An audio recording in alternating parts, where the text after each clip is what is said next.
The X-Zone Radio Show with Rob McConnell is largely an opinion talk show.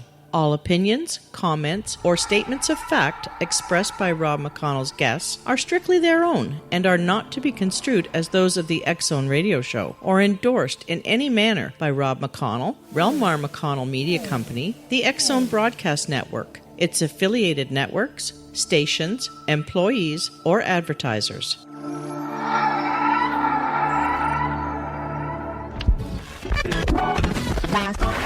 All Hit Radio.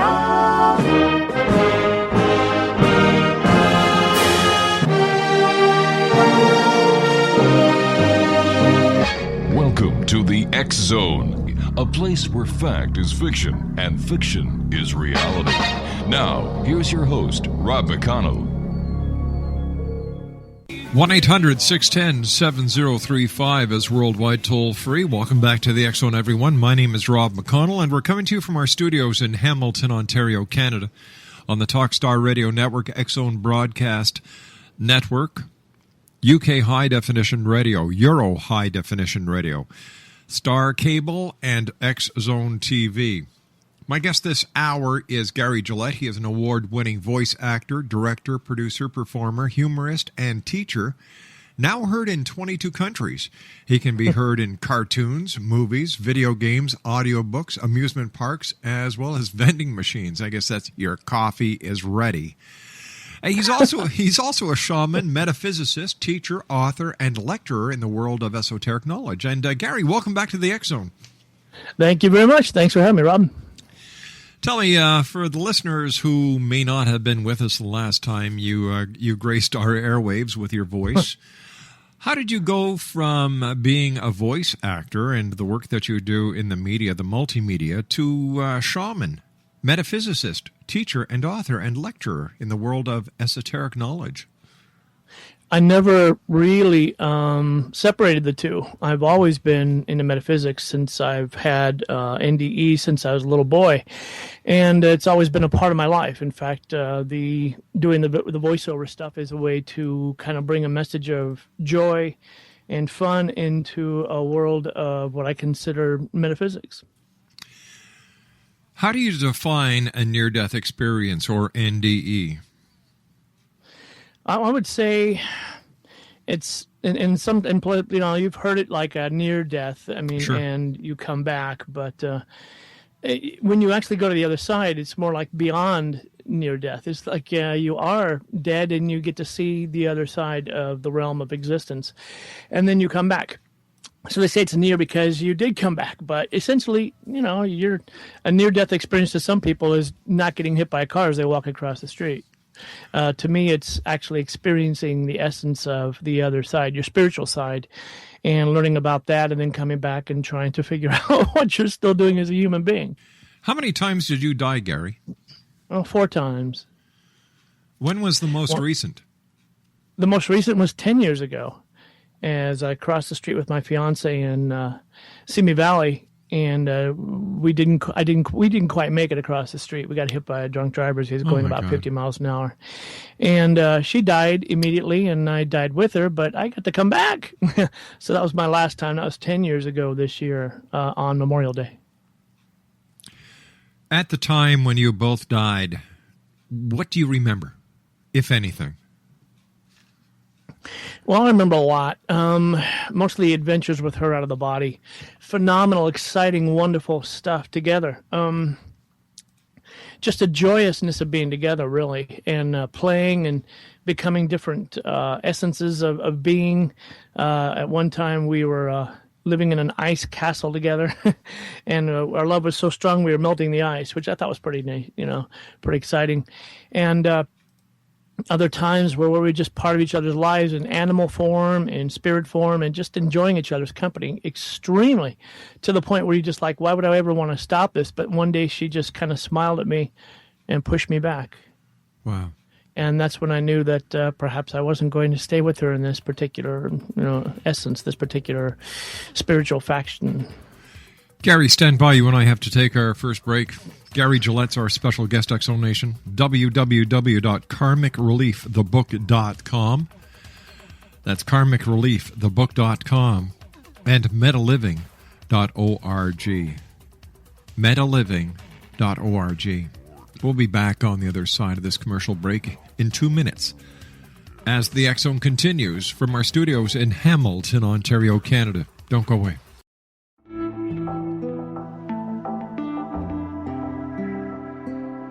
Take a step back in time and discover old Florida cuisine at Marsh Landing Restaurant in Fellsmere.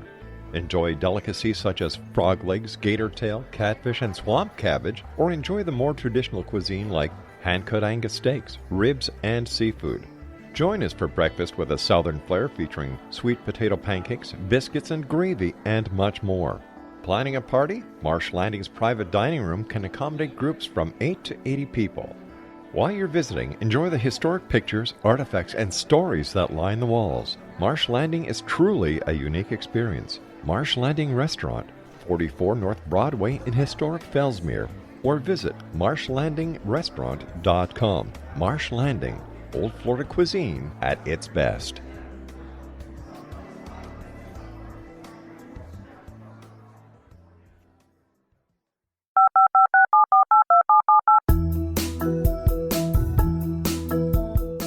Did you know that when you're on the road with limited data or Wi-Fi, you can still listen to the X Zone Radio Show with Rob McConnell, The Science of Magic with Gwilda Wiyaka, X-1, Dimension X, Space Patrol, and every minute of the X Zone broadcast network by calling 213-401-0080, courtesy of Audio Now. No smartphone, app, or internet needed. It saves your data plan and it's free if you have unlimited minutes. Call 213-401-0080 to listen on any phone, anytime, anywhere. Remember 213-401-0080 for the best of the paranormal, parapsychology, and sci-fi radio programming anywhere, 24/7, 365. Welcome back to the X Zone, everyone. Gary Gillette's our special guest. 2 websites, karmicreliefthebook.com and metaliving.org. What was it like for you, Gary, when your girlfriend basically said, it's time for you to go back? It's not your time. Well, she was my fiance, which made it even more powerful. The music you just played really hit home because that's something she would would sing, something like that. It was very, very spiritual in essence, but had a moment of strong humanity. In the case of being with her, it was very, very tough because I'd found what one might call, your soulmate. Mm-hmm. And I was helping her explore her spiritual side that she was just really understanding and getting into. And we were just coming into each other's lives as extremely, powerful entities to help each other. So when I had to leave her, especially in that form, even though out of the body, it didn't seem like it was anything different than being in the body, essentially, except that everything is so much bigger, so much more vibrant. The colors, the sound is unbelievable. And to have to leave that was very, very tough, especially knowing that I was coming into a body that was very much broken up. And, and I'd probably have to learn to walk again, which was the case. How long were you on the other side? With her, on my last one, or yes, yeah. With her, I think it was just a few minutes in human time, or they didn't give me an exact time. I remember sometimes they told me how much it was, but in this case, they didn't really tell me time other than, to me, it seemed like weeks. And I know I was in ICU for 5 weeks, so I was probably in and out quite a bit. The other 3 times when you died, were they the same? Was it, I've heard so many stories from people who have had near-death experiences where they go through the life review and then they go at the end of the tunnel and there's a deity that basically turns them around and says, no, it's not your time yet, or a loved one. Did this happen to you in the other 3 experiences that you had as well? Well, when I was first born, I had died of what they would call a sudden infant death syndrome, or SIDS, I guess they call it now. So then I was told that the reason I was coming back into human form, and these are by the many entities around me, many lovely, what you call guardian angels, etc., telling me that my brother had died, and 8 years before I was born, and that they'd already taken him, and he'd already gone back to his home, the home, wherever you want to call it, the different spiritual essence. So they said that basically you're going back because they've had 2 daughters since you, and they really, really wanted a son, and we cannot take another son from this family, from this couple, because that's really all they prayed for. That's what they wanted. So you're going back. And I thought, well, okay, if I have to, but really, I kind of like being here again. And they said, well, you have a lot to learn, a lot to teach, and you're going to have a very busy life. So that was the essence of the first time. When I was 8 years old, the second time came, and that's when I was in a very unusual accident where a lawnmower picked up a bolt used to attach transformers onto these poles, these electric poles, and it was shot from a lawnmower into my neck. Ooh. And I died for 6 minutes. I watched them operate on me. If you go to my website, you can see a picture of me on the operating table with the bolt sticking out of my neck. Don't worry, it's not gruesome. It's just one of those things where you go, wow. And this is what I witnessed from the ceiling, essentially, as they operated on me. And I remember thinking, it's too bad because he was such a nice boy. And wait a minute, that's my favorite shirt. And then it dawned on me that I probably won't be needing that shirt where I'm going. And that was, they say, 6 minutes. But at that point, I was told that I was still not sticking around. I could hit the gift store on the way out. I had a lot of stuff to do on Earth, so enjoy my time here, but I was going back. And I said, in my impudence as an 8-year-old, I remember saying, well, so when can I come home? And they basically alluded that once your mother has passed, the doors will be open for you. And that was the answer I got. And I pretty much lived my life for a long, long time until the third one, which was with my fiance. And I had told her, listen, they told me this when I was 8 years old. And she said, well, I almost wish I hadn't told me that. And I said, well, it's not like I'm going to step in front of a truck or something. Can you imagine that's the way I phrased it? And wow. That's exactly what happened on the third one. What about the fourth one?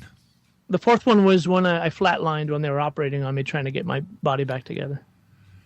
Have you ever asked those that you see or communicate with on the other side why you 4 times? It's not something I think of as terms of numbers. I keep kind of asking why I am being sent back again.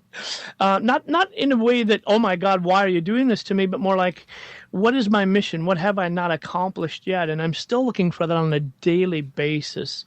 I'm looking now to completely liquefy all my belongings and move to someplace where I can, live, where I can just grow my own vegetables and live in a peaceful environment where I don't have to think about ridiculous things. I'm looking for a place where I can, maybe in Maui or even somewhere in Topanga Hills, because I'm not too far from there.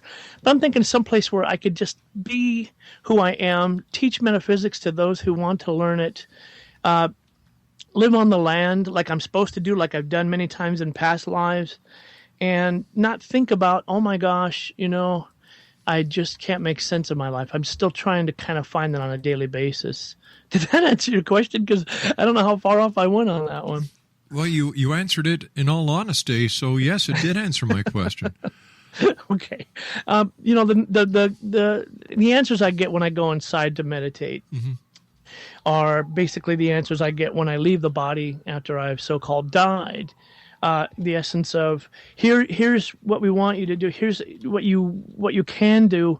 Here's what your clarity of purpose is on Earth, and find that. Keep looking. Everything you do is leading to that answer.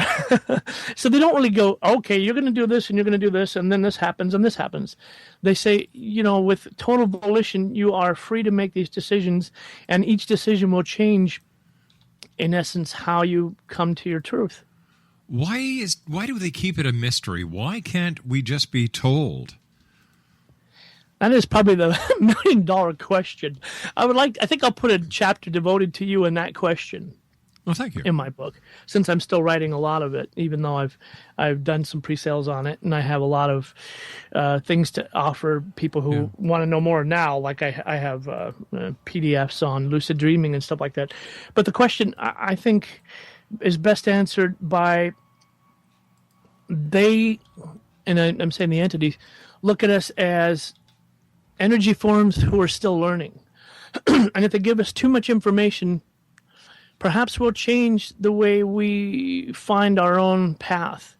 And I think that if we look inside, we do find their answers, and we do find the truth to who we think we are, who we can be. Who are they? Who are these entities? Well, in my case, they were my brother, people who had passed on before I was born and as I was alive. Right. My grandparents now, or one of them who had visited me when he died. My mom, my father now, although at the time, again, it depends on when you look at the so-called timeline of death. There is no time-space continuum out of the body, so you can visit and ask questions of anyone, anything, and they will do their best to answer you. So I don't think it's necessary. I mean, you have guardian angels and you have many, many things. Like when I heard that song, when we came back in from the commercial time, I felt Laura's energy around me very powerful. That's my fiance. And I know she's right here with me because I can hear her laughing.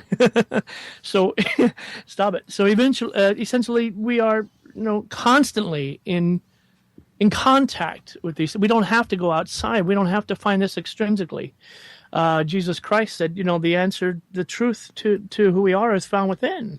And I think most Buddha, Confucius, Muhammad, they all said the same thing, that we aren't separate from that which we think is a part of us that we can't see. So why don't we accept the world that you just described with the different masters and the connection between the great beyond as reality? And why do we always... Or why does society put it in a negative context and basically say it doesn't exist? It's all imaginary. It's poo-poo. Wow, that's a heck of a phrasing.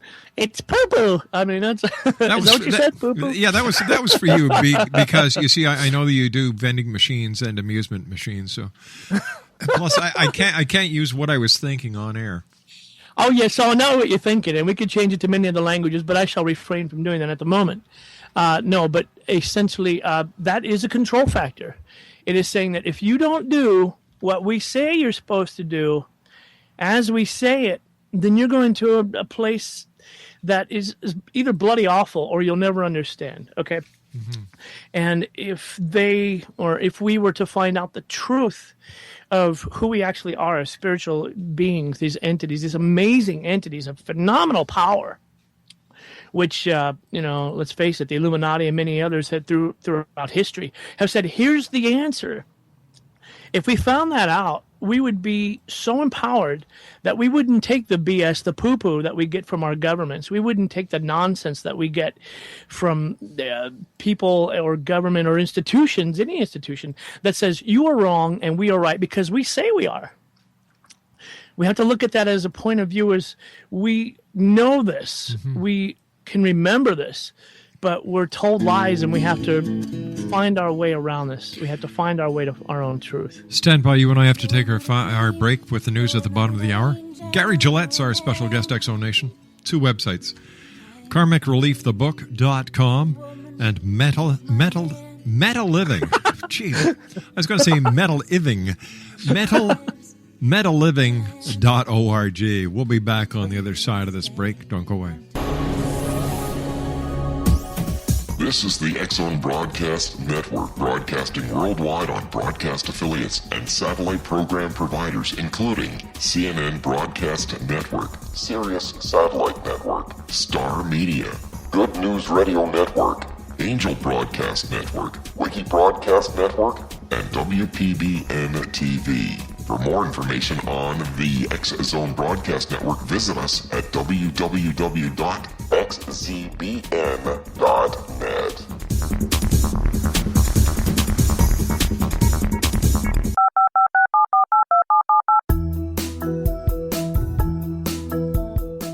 Did you know that when you're on the road with limited data or Wi-Fi, you can still listen to the X-Zone Radio Show with Rob McConnell, The Science of Magic with Gwilda Wiyaka, X-1, Dimension X, Space Patrol, and every minute of the X-Zone Broadcast Network by calling 213-401-0080, courtesy of Audio Now.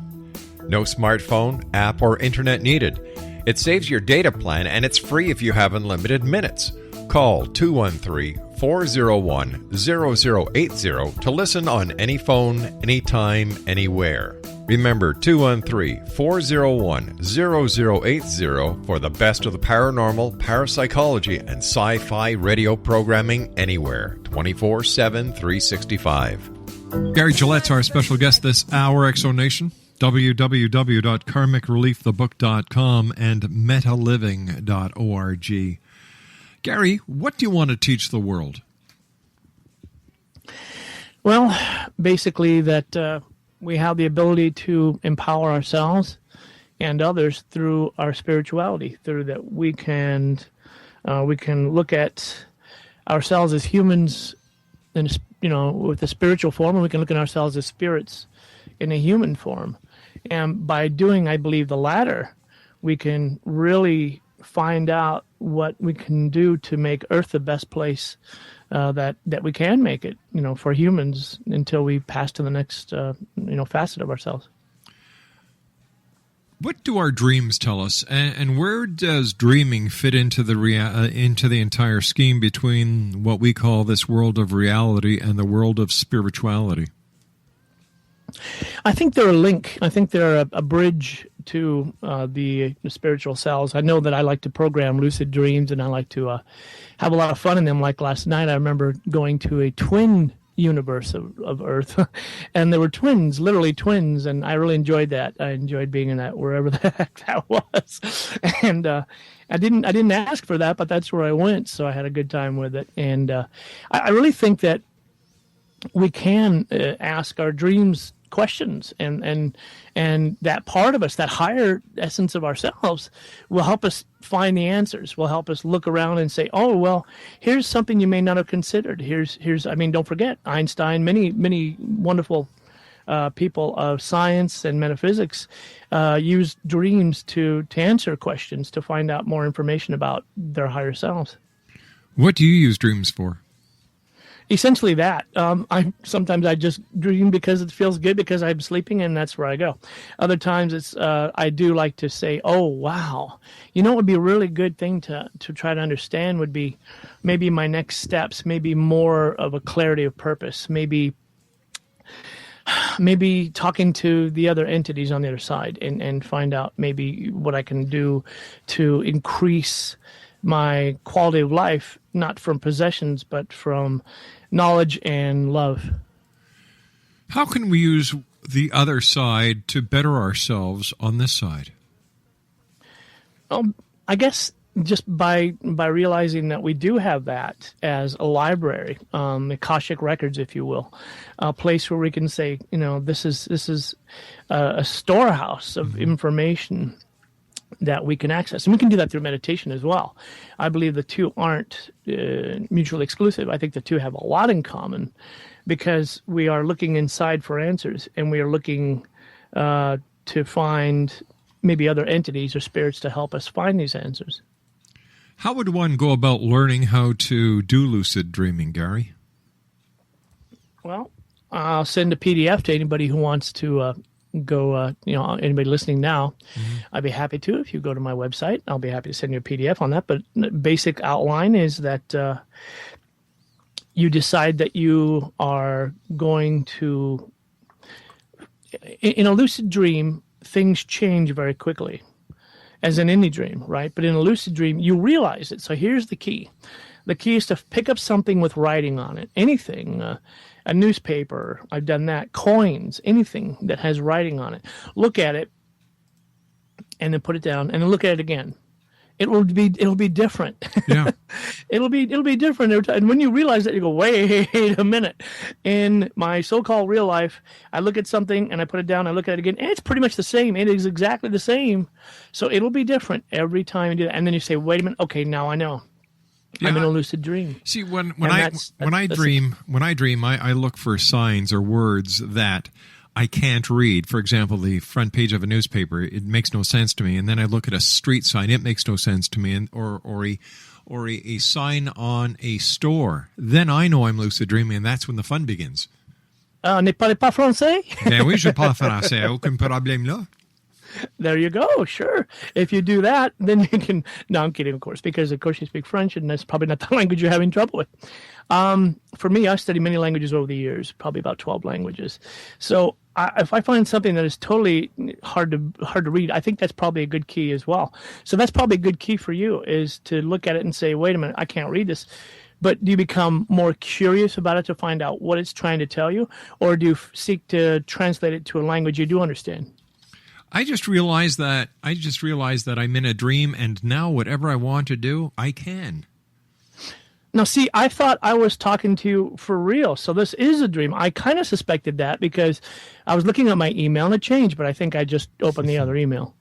I think so too. No, of course. I think that once you do realize it's a dream, then what I do, and I'm a crazy person, I head for the nearest highest point and leap off and see if I can fly. And if I can't, then I know it wasn't a dream and I'm dead. And then, big deal. I'm coming back anyway. But what happens? No, but I try to find that empowerment. What happens if you don't the next time? The next time you don't come back? If I don't what? If you don't come back. Then I'll have done my business. I mean, you have this on recording. People can go to the archives and say, that's one more schmuck that did what he could while he was here. And now he's gone, and maybe I'll see him in a dream, or maybe he'll contact me another way. Who knows? But I've made a small imprint on the soul of humanity. What do you think that imprint is? Love. Sharing love. And everybody does that. I mean, we do it in many different ways. Sometimes we get confused, and it comes out as a negative, what we think of as a negative connotation. But we look at love, and if we think of it as something we can share without ever having to worry about getting some back, then we're always going to have some more than enough to give.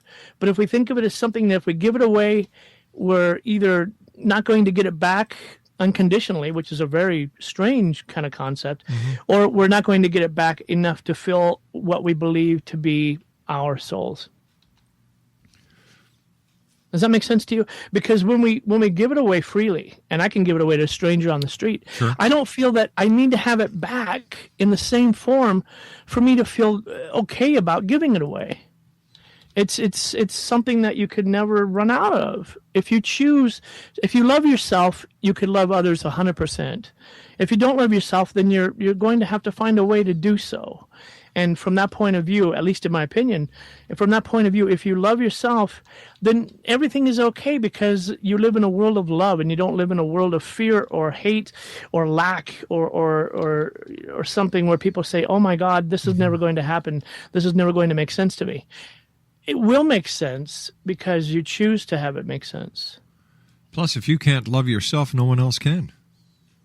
I believe that to be true because if you don't love yourself, other people look at you and say, wow, I love them. But if they can't love themselves, I don't really feel that my love is getting through. You know, that's the weirdest thing, in my opinion, that anything can even be imagined, is that your ego, you can put that aside because the ego is trying to define who you are as a human being.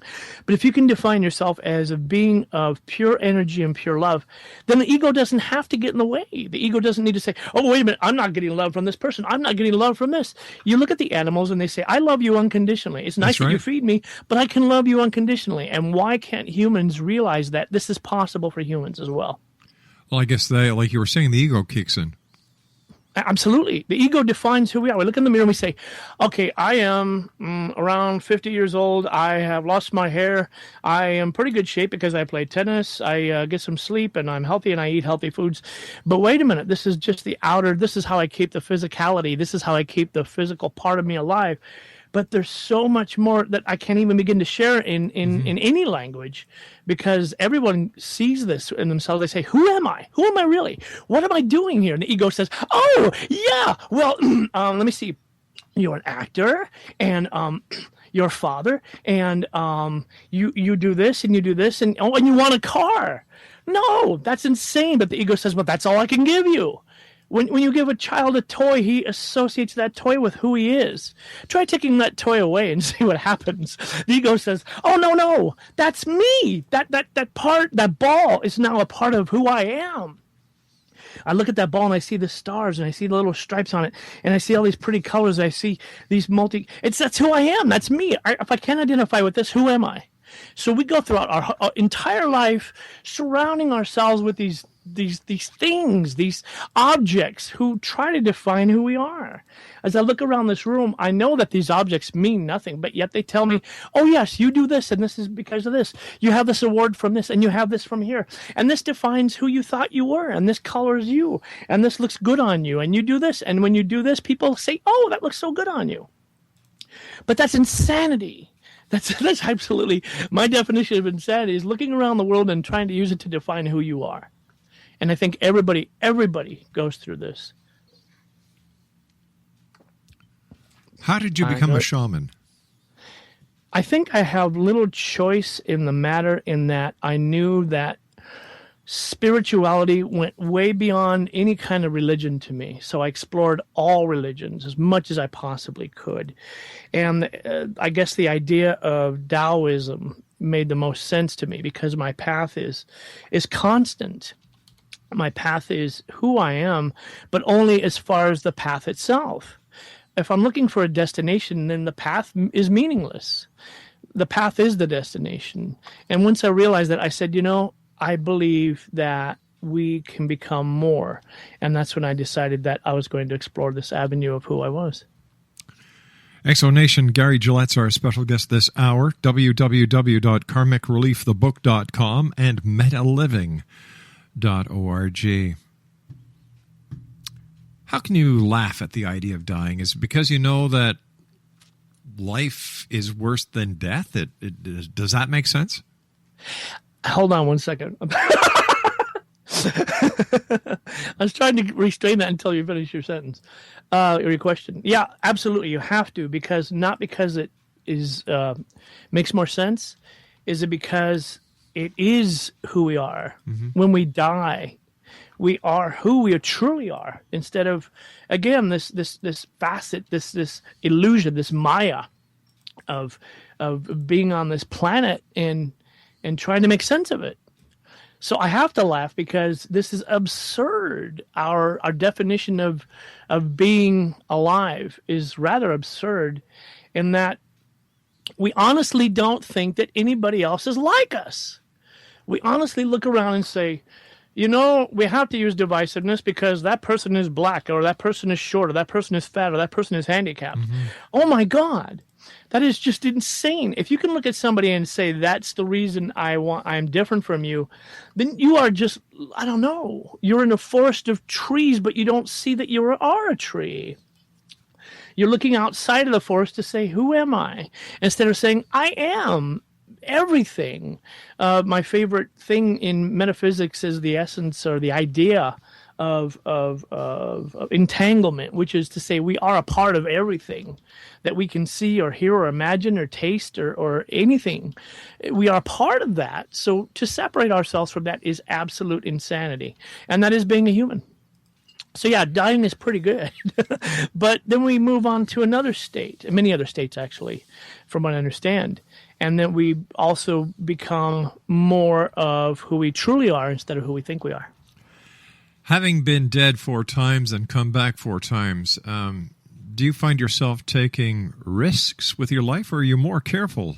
Do you value life more now? I think the joie de vivre is very powerful. And there's no reason to think that life is anything more than precious as a gift and a learning tool. It's a way to learn and a way to empower yourself and the universe, because you're finding questions, you're finding answers to questions that are really part of the cosmos. So I don't go out of my way to do things that I think will endanger my life. I have done the highest bungee in the world, or one of them, in New Zealand. I have swum with sharks. I have done many things that I think are part of the joy of life. I don't think that I ride motorcycle occasionally. I don't think that it's something where it's like a death kind of thing where I say, oh my God, if I take more risks, I'm going to get there sooner. And I'm not a person who says I can't cross the street anymore because I was once hit by a truck as I crossed the street. I'm not a person to say, oh, this will never work because I can't, I don't know what the outcome will be. So no, I think I take more risks because I'm not afraid to be alive. So you don't consider yourself to be immortal? Well, yeah, just not as a human. All right, stand by, Gary. You and I have to take our final break. Gary Gillette's our guest this hour. Here's a couple of websites, Exonation. www.karmicreliefthebook.com. That's www.karmicreliefthebook.com. And www.metaliving.org. We'll be back on the other side of this commercial break as the X Zone continues with my special guest, Gary Gillette, from our studios in Hamilton, Ontario, Canada, on the Talkstar Radio Network, X Zone Broadcast Network, UK High Definition Radio, Euro High Definition Radio, and of course the good people at Star Cable and X Zone TV. By the way, once again, I'd like to say hello to our newest affiliate, KKRP Rainbow 95 in Oklahoma. This is the X Zone Broadcast Network, broadcasting worldwide on broadcast affiliates and satellite program providers, including CNN Broadcast Network, Sirius Satellite Network, Star Media, Good News Radio Network, Angel Broadcast Network, Wiki Broadcast Network, and WPBN TV. For more information on the X Zone Broadcast Network, visit us at www.xzbn.net.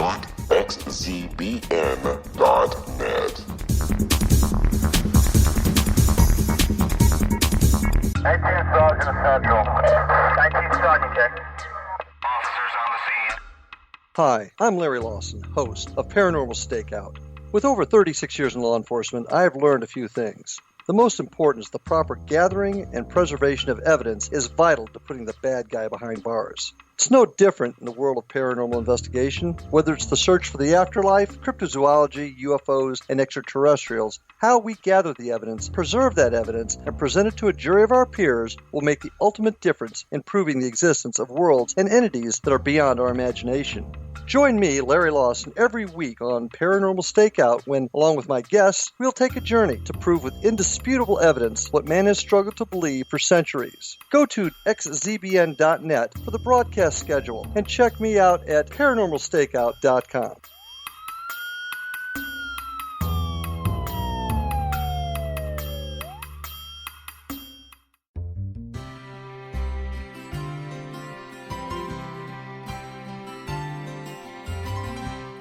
True healing must address 4 levels: physical, emotional, mental, and spiritual, for us to live joyful and productive lives.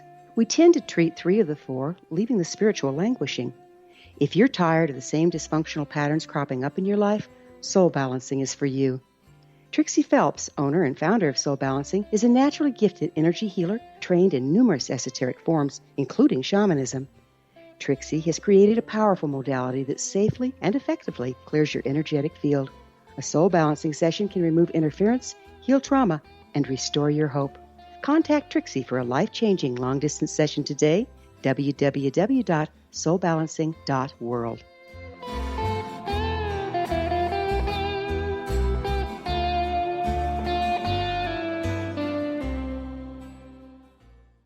Gary Gillette's our guest this hour. Once again, Exonation, here's a couple of websites for Gary. www.karmicreliefthebook.com. That's karmicreliefthebook.com. metaliving.org. Gary, to you, what is the meaning of life? To live, I guess, just to be alive and explore the essence of humanity. I mean, as far as life in this form, I believe that if we look at everything as a learning experience, everything as an unfolding, then the meaning is self-evident. Yeah. What's next for Gary Gillette?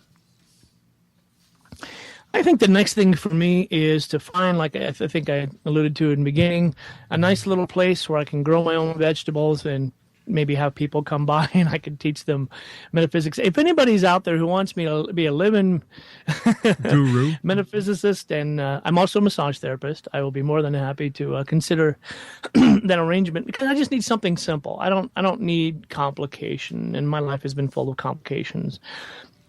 I'm not looking for maybe a place either in Topanga or Maui or someplace where it's beautiful and has a positive energy, that I can be who I really am instead of just being. I think it's just time for a change, and I like shaking things up. I don't mind just moving on and being something completely different. Here's a question for you. How does somebody know that where they're living has a lot of negative energy and not positive energy?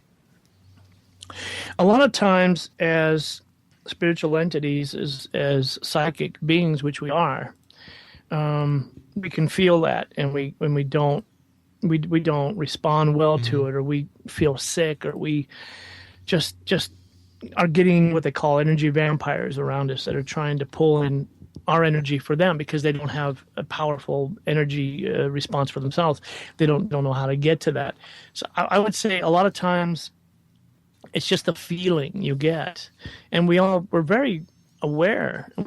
Sometimes we'll deny this or we won't realize it, but we're very aware of what we're supposed to be doing, and a lot of times we'll even sabotage things to create a life that we think that we're actually supposed to be living. So it sounds like at times we can be our own worst enemies.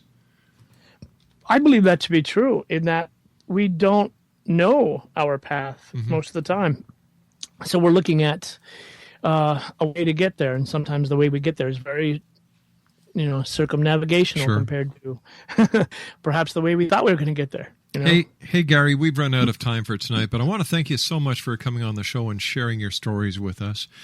And I'd also like to give you congratulations for your new book that's available for pre-orders, the Spiritual Guidebook. Oh, thank you very much. I appreciate that. It's always fun to be on your show. I look forward to doing this again sometime. If I might spell the website real quickly. Please do. Go ahead. It's KARMICTHEBOOK.com, and metaliving.org, which is METALIVING.org. So that'll give you an idea, maybe, to link Gary, in. we've got to say so long, buddy. Stuff. We'll make sure that people do get your links. I'll be back on the other side of this commercial break at 6.5 minutes past with the news.